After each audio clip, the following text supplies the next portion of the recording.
According to the passage, people are visiting retreats, and so spiritual retreats is considered as a place or premises rather than a way or strategy, because there is no description mentioned in the passage about any way or strategy to go onward.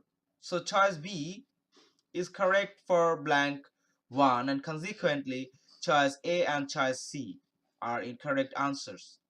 In the passage, the beliefs of different people are not being renewed in any sense with the relevance of blank 1, or nothing is mentioned about spreading faith.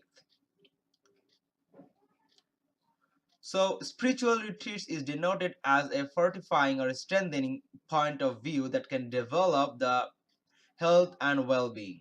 Moreover, practice denotes something to be developed from the existing position rather than to spread.